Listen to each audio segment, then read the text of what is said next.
ఆంధ్రప్రదేశ్ తెలంగాణ రాష్ట్రాల్లో టెట్ డిఎస్సికి సన్నద్ధమవుతున్నటువంటి ప్రియమిత్రులందరూ కూడా నా హృదయపూర్వక నమస్కారాలు. ప్రియమైన మిత్రులారా, మరి ఈ మధ్య కాలంలో ఆంధ్రప్రదేశ్ రాష్ట్రంలో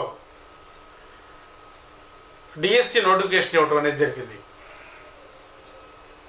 దాదాపుగా 6,100 పోస్టులతోటి నోటిఫికేషన్ ఇవ్వడం జరిగింది. దానికి సంబంధించినటువంటి టెట్ డిఎస్సికి సంబంధించినటువంటి డేట్స్ కూడా అనౌన్స్ చేశారు. అయితే ఈ డిఎస్సిలో ముఖ్యంగా సెకండరీ గ్రేడ్ విభాగంలో అంతకుముందులా కాకుండా ఈసారి మెథడాలజీ విభాగంలో ఒక మార్కుని పెంచడం అనేది ప్రత్యేకంగా మనం గమనించదగినటువంటి విషయం. అంతకుముందు మనం సాధారణంగా మనం తీసుకున్నట్లయితే కంటెంట్కి 9 మార్క్స్ నుండి మెథడాలజీకి 3 మార్కులు ఉండేవి, 12 మార్కులు ఉండేవి. కానీ ఇప్పుడు 4 మార్కులు మెథడాలజీకి కేటాయించడం అనేది మెథడాలజీ యొక్క ప్రాధాన్యతని మరోసారి ప్రభుత్వం గుర్తించినట్టుగా మనకు కనిపిస్తూ ఉంది.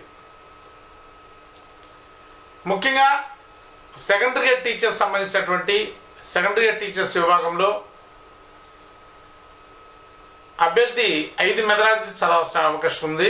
5 మెథడాలజీలు అంటే 5 4 20 మార్కులు మెథడాలజీకే ఉంటాయి. అలాగే కంటెంట్కి 8 మార్కులు 40 మార్కులు కంటెంట్కి ఇవ్వటం జరుగుతుంది. అంటే half of the post methodology అనేది ఉందనే విషయాన్ని ఇక్కడ అభ్యర్థులు గమనించాలి. అయితే ఇక్కడ ప్రధానంగా ఎగ్జిట్ అభ్యర్థులకి ఎక్కువగా అందుబాటులో ఉన్నటువంటి విధానం ఏంటంటే ట్రై మెథడ్స్ చెప్పటం. Try methods maths, science, social studies methods మొత్తాన్ని కలిపి చెప్పడం అనేది మనకు ఒక ఆనవాయితీగా వస్తుంది. దీనివల్ల ముఖ్యంగా సోషల్ స్టడీస్ మెథడాలజీకి తీవ్రమైనటువంటి అన్యాయం జరుగుతున్నట్టుగా అనేక సందర్భాల్లో అనేక మంది విద్యార్థులు తమ యొక్క అభిప్రాయాలను వెలిబుచ్చడం అనేది జరిగింది. అయితే ఈ విషయాన్ని పురస్కరించుకొని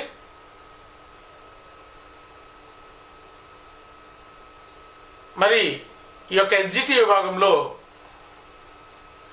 4 మార్కులకి అంటే 8 బిట్లు రావడానికి అవకాశం ఉంది. ప్రతి బిట్ కూడా చాలా ఇంపార్టెంట్ అయింది కాబట్టి మరి సోషల్ స్టడీస్ మెథడాలజీని ప్రత్యేకంగా అధ్యయనం చేసినట్లయితే దీంట్లో 4 మార్కులు తెచ్చుకోవడానికి అవకాశం ఉంది. ఎందుకు మనం ఈ మూడింటిని కలిపి చదవకూడదని చెప్తున్నామంటే nature and scope of the science, nature and scope of the social studies, nature and scope of the అలాగే మ్యాథమెటిక్స్ అనేది పూర్తిగా డిఫరెంట్ కాన్సెప్ట్స్. అలాగే aims and objectives, values, academic standards అనేవి 3 సబ్జెక్టులు వేరుగా ఉంటాయి. మెథడ్స్ వేరుగా ఉంటాయి.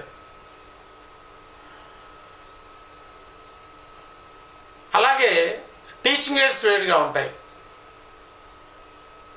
దాదాపుగా 60 to 70% ఆఫ్ ద పోర్షన్ అనేది వేరుగా ఉండటం అనేది జరుగుతుంది. ఈ సందర్భంలో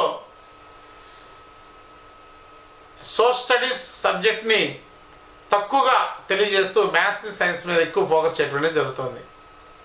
సో కాబట్టి అభ్యర్థి ఈ విషయాన్ని గమనించి సోషల్ స్టడీస్ మెథడాలజీని సపరేట్గా నేర్చుకున్నట్లయితే మంచి స్కోర్ తెచ్చుకోవడానికి అవకాశం ఉంది. అయితే ఈ సోషల్ స్టడీస్ మెథడాలజీలో మనం ఏమి అధ్యయనం చేయాలి, ఉన్న సిలబస్ ఏంటి, మనం ఏ బుక్స్ ప్రధానంగా చదవాలి అనే విషయాన్ని కూడా మనం డిస్కస్ చేద్దాం ఫ్రెండ్స్.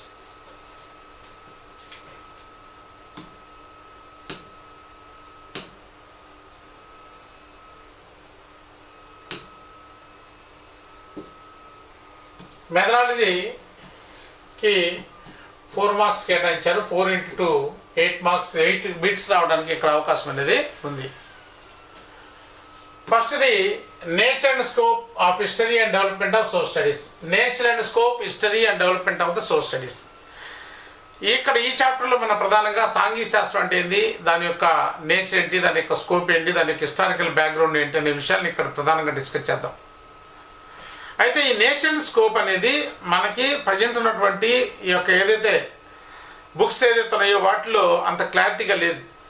దీనికి హిస్టారికల్ బ్యాక్గ్రౌండ్ అనేది మనము అమెరికాలో సాంఘిక శాస్త్రం ఉద్భవించిన దగ్గర నుంచి ప్రజెంట్ ఇప్పుడు దాకా ఏదైతే 2020 NEP దగ్గర ఏదైతే ఉందో అక్కడ దాకా మనం నేర్చుకోవాల్సిన ఆవశ్యకత ఉంది. దీంట్లో ముఖ్యంగా సాంఘిక శాస్త్ర యొక్క స్వభావము, పుట్టుక, నిర్వచనాలు, ఓకే, స్కోప్, సాంఘిక శాస్త్రానికి సామాజిక శాస్త్రం మధ్య ఉన్న భేదాలు, ఇవన్నీ కూడా దీంట్లో ప్రధానంగా డిస్కస్ చేస్తాం. దీన్ని సపరేట్గా మనం చదువుకోవాల్సిన ఆవశ్యకత అనేది ఉంది. దీన్ని మనము బోత్ మీడియాలో, ఇంగ్లీష్ మీడియం అండ్ తెలుగు మీడియంలో విద్యార్థులకు అందించడం జరుగుతుంది. చాలామంది అభ్యర్థులు, ఇంగ్లీష్ మీడియం అభ్యర్థులు యొక్క మెథడాలజీ ఇంగ్లీష్ మీడియం లేక చాలామంది ఇబ్బంది పడుతూ ఉన్నారు. వాళ్ళకి ఇంగ్లీష్ మీడియంలో కూడా మనం అందించడం జరుగుతుంది. ఫ్రెండ్స్, ఈ విషయాన్ని గమనించాలి. దీంట్లో historical background of the social studies గురించి డిస్కస్ చేయడం జరుగుతుంది. సెకండ్ చాప్టర్లో AIIMS, values, objectives and specifications of teaching social studies and academic standards. దీంట్లో మరి సాంఘిక శాస్త్రం యొక్క బోధన ఉద్దేశాలు ఏంటి, లక్ష్యాలు ఏంటి, విలువలు ఏంటి, విద్యా ప్రమాణాలు ఏంటి, మరి గమ్యం ఏంటి, ఉద్దేశం ఏంటి, లక్ష్యం ఏంటి, స్పష్టీకరణ ఏంటి, విద్యా ప్రమాణం ఏంటి, విలువ ఏంటి, వాటి మధ్య ఉన్నటువంటి భేదాలు, ప్రాథమిక స్థాయిలో సాంఘిక శాస్త్ర బోధన లక్ష్యాలు, బ్లూమ్స్ విద్యా లక్ష్యాల వర్గీకరణ, అండర్సన్ గాతుల వర్గీకరణ, సాంఘిక శాస్త్రంలో ఎలాంటి విలువలను విద్యార్థులు పెంపొందించాలి, అలాగే సాంఘిక శాస్త్రంలో ఉన్నటువంటి ప్రధానమైనటువంటి విద్యా ప్రమాణాలు ఏమున్నాయి, విషయావగాహన, ఇచ్చిన అంశాన్ని చదివి అర్థం చేసుకొని వ్యాఖ్యానించడం, సమాచార సేకరణ నైపుణ్యాలు, సమకాలీన అంశాలపై ప్రతిస్పందన, పట్ట నైపుణ్యాలు, ప్రశంసా సున్నితత్వం అనేటువంటి 6 రకాల నైపుణ్యాలు, అకాడమిక్ స్టాండర్డ్స్, వీటిని మనం ఎలా అచీవ్ చేయాలి అనేటువంటి విషయాన్ని కూడా మనం ఎగ్జామినేషన్లో పాయింట్ ఆఫ్ వ్యూలో ఇక్కడ మనం ప్రధానంగా డిస్కస్ చేయడం అనేది జరుగుతుంది. ఫ్రెండ్స్, చాలా ఇంపార్టెంట్ ఏరియా ఇది. తప్పనిసరిగా ఒక బిట్ దీంట్లో రావడానికి అవకాశం ఉంది, దీంట్లో ఒక బిట్ రావడానికి అవకాశం అనేది ఉంది. Friends, methods and approaches and techniques of teaching social studies. ఇక్కడ తీసుకుంటే సాంఘిక శాస్త్ర బోధనా పద్ధతులు, ముఖ్యంగా ఉపాధ్యాయ కేంద్రీకృత బోధనా పద్ధతులు కావచ్చు, విద్యార్థి కేంద్రీకృత బోధనా పద్ధతులు కావచ్చు, వీటితో పాటుగా కొన్ని రకాల టెక్నిక్స్, కొన్ని రకాల బోధనా యుక్తుల గురించి కూడా ఇక్కడ ప్రధానంగా డిస్కస్ చేయడం జరుగుతుంది. నాటకీకరణ కావచ్చు, పరిశీలన, ఓకే, డ్రామటైజ్, పాత్రధారణ, ఓకే, ప్రదర్శనలు, పాటల ద్వారా బోధన, ఓకే, ఇలాంటి విషయాల గురించి ఇక్కడ ప్రశ్నించడం, ఇలాంటి విషయాన్ని టెక్నిక్స్లో ప్రధానంగా మనం 10 రకాల టెక్నిక్స్ అనేవి ఉన్నాయి. 10 రకాల టెక్నిక్స్ని ఇక్కడ డిస్కస్ చేస్తాం. అలాగే డిఫరెంట్ మెథడ్స్, ఉపన్యాస పద్ధతి, ఉపన్యాస ప్రదర్శన పద్ధతి, కథా పద్ధతి, చారిత్రక పద్ధతి, చర్చా పద్ధతి, సమస్య పద్ధతి, ప్రాజెక్ట్ పద్ధతి, పర్యవేక్షణ పద్ధతి, ఓకే, ఇలాంటి అన్వేషణ పద్ధతి, ఇలాంటి బోధనా పద్ధతుల గురించి ఇక్కడ ప్రధానంగా డిస్కస్ చేయడం జరుగుతుంది. కనీసం 1 or 2 బిట్స్ రావడానికి అవకాశం అనేది ఉంది. ఫ్రెండ్స్, ఇక్కడ చాలా ఇంపార్టెంట్. అలాగే 4th చాప్టర్ తీసుకుంటే teaching learning material, improvised teaching AIDS. ఇక్కడ మనం ప్రధానంగా డిస్కస్ చేసేది TLM, టీచింగ్ లెర్నింగ్ మెటీరియల్ గురించి ప్రధానంగా మనం ఫోకస్ చేయడం అనేది జరుగుతుంది. మరి టీచింగ్ లెర్నింగ్ మెటీరియల్లో మరి different type of classification of teaching AIDS ఏంటి, గ్రాఫిక్ ఉపకరణాలు ఏంటి, ప్రదర్శనలు, త్రిమితీయ సాధనాలు, ప్రక్షేపణ సాధనాలు, శ్రవణ సాధనాలు, దృశ్య శ్రవణ సాధనాలు, కృత్యోపకరణాలు, ఓకే, వీటి గురించినటువంటి అవగాహన. అలాగే ఇంప్రూవైజ్డ్ టీచింగ్ ఎయిడ్స్, మరి ప్రస్తుతం మరి అభివృద్ధి చెందినటువంటి బోధన ఉపకరణాలు ప్రస్తుతం ఎలాంటి వాటిని మనం యూజ్ చేస్తున్నాం, ఇలాంటి విషయాలు మొత్తం దీంట్లో ప్రధానంగా డిస్కస్ చేయడం జరుగుతుంది. దీంట్లో తప్పనిసరిగా 1 or 2 బిట్స్ రావడానికి అవకాశం ఉంది. అలాగే చాలా important chapter 5th one, social studies curriculum అంటే textbook. Social studies curriculum అంటే టెక్స్ట్ బుక్. దీంట్లో కరికులం అంటే ఏంటి, కరికులంలో ఉన్నటువంటి ప్రిన్సిపల్స్ ఏమున్నాయి, డిఫరెన్సెస్ ఏమున్నాయి, కరికులంకి సిలబస్కి ఉన్నటువంటి ప్రధానమైనటువంటి తేడాలు ఏమున్నాయి, మరి డిఫరెంట్ అప్రోచెస్ ఏమున్నాయి దీంట్లో, లాజికల్ అప్రోచ్ కావచ్చు, సైకలాజికల్ అప్రోచ్ కావచ్చు, కాన్సెంట్రిక్ అప్రోచ్ కావచ్చు, ఓకే, క్రోనలాజికల్ అప్రోచ్ కావచ్చు, స్పైరల్ అప్రోచ్ కావచ్చు, యూనిట్ అప్రోచ్ కావచ్చు, ఇంటిగ్రేటెడ్ అప్రోచ్ కావచ్చు, డిఫరెంట్ అప్రోచెస్ గురించి అటు విషయాన్ని ఇక్కడ ప్రధానంగా డిస్కస్ చేయడం జరుగుతుంది. తప్పనిసరిగా దీంట్లో నుంచి 1 or 2 బిట్స్ రావడానికి అవకాశం ఉంది. అలాగే important area assessment and evaluation. Assessment and evaluation, అసలు ఎవాల్యుయేషన్ అంటే ఏంటి, ఎవాల్యుయేషన్ సంబంధించినటువంటి టెస్టు, అలాగే ఎగ్జాము, మెజర్మెంటు, అసెస్మెంటు, ఎవాల్యుయేషను, వాటికి సంబంధించినటువంటి భేదాలు, steps, tools of evaluation, okay, qualities of good test, CCE, okay, continuous comprehensive evaluation, formative, summative, దాంట్లో ఉన్న different components, scholastic achievement test ఏ విధంగా ప్రిపేర్ చేయాలి, ఇవన్నీ కూడా మరి దీంట్లో డిస్కస్ చేస్తాం. తప్పనిసరిగా దీంట్లో నుంచి ఒక బిట్ రావడానికి అవకాశం అనేది ఉంది. అలాగే సోషల్ లెబోరేటరీస్, సాంఘిక శాస్త్ర ప్రయోగశాల, సాంఘిక శాస్త్రం ప్రయోగశాలగా ఎందుకు కావాలి, ప్రయోగశాలలో ప్రధానంగా ఎలాంటి అంశాలు మనం ప్రధానంగా ఉంచాలనే విషయాన్ని ఇక్కడ డిస్కస్ చేస్తాం. అది ఇంపార్టెంటే కాదు. అలాగే planning in social teaching, year plan, lesson plan, unit plan, ఇవన్నీ కూడా దీంట్లో lesson plan, unit plan, year plan, okay, ఇలాంటి విషయాలు మనం ప్రధానంగా డిస్కస్ చేస్తాం. సో దీంట్లో తప్పనిసరిగా మనం ఒక బిట్ ఎక్స్పెక్ట్ చేయడానికి అవకాశం ఉంది. అలాగే social studies teacher roles and responsibilities, సాంఘిక శాస్త్ర ఉపాధ్యాయుని యొక్క ప్రత్యేకమైన లక్షణాలు ఏంటి, అలాగే ఆయన యొక్క బాధ్యతలు ఏంటి అనేది ఇక్కడ చూస్తాం. అలాగే fails, clubs, fields, trips, even museums, ఇవన్నీ కూడా తీసుకుంటే ఈ ఏరియాలో మనకు ఒక బిట్ అవడానికి అవకాశం ఉంది ఫ్రెండ్స్. ఇక్కడ చూడండి, ఇక్కడ 1, 2, 3, 4, ఓకేనండి, 5, 6, 7, 8, దాదాపుగా 8 బిట్స్ ఇట్లా రావడానికి అవకాశం ఉంది.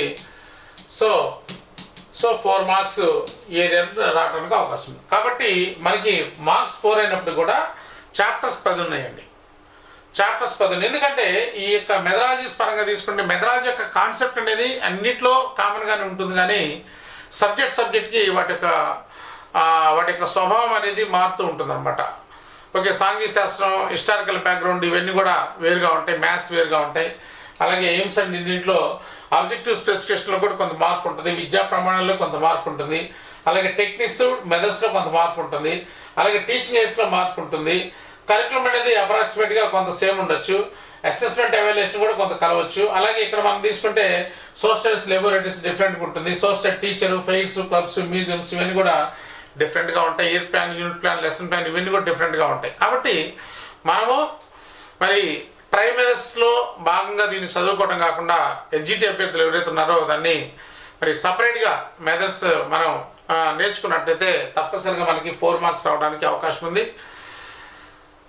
కాబట్టి ఎస్జిటి అభ్యర్థులు ఈ విషయాన్ని గమనించి మరి ఈ యొక్క ఏదైతే క్లాసెస్ మీకు కావాలో డాక్టర్ జేఎస్పీ ఎడ్యుకేషన్ ఛానల్లో మీకు అప్డేట్ ఎప్పటికప్పుడు కూడా డిఎస్ అయిపోయేంత వరకు కూడా అప్డేటెడ్ ఇవ్వటం అనేది జరుగుతుంది. అలాగే మీ క్లాసెస్ అనేవి ఆచార్య ఎస్ఎస్ మెథడ్స్ అనేటువంటి ఆచార్య ఎస్ఎస్ మెథడ్స్ అనేటువంటి యాప్లో మీకు క్లాసెస్ అనేవి అందుబాటులో రావడానికి అవకాశం అనేది ఉంది. కాబట్టి ఈ క్లాసెస్ను ఉపయోగించుకొని మీరు ఎస్జిటి వాళ్ళు కూడా మరి డిఎస్సిలో మంచి మార్క్స్ సంపాదిస్తారని చెప్పేసి మనస్ఫూర్తిగా కోరుకుంటూ thank you friends, all the best.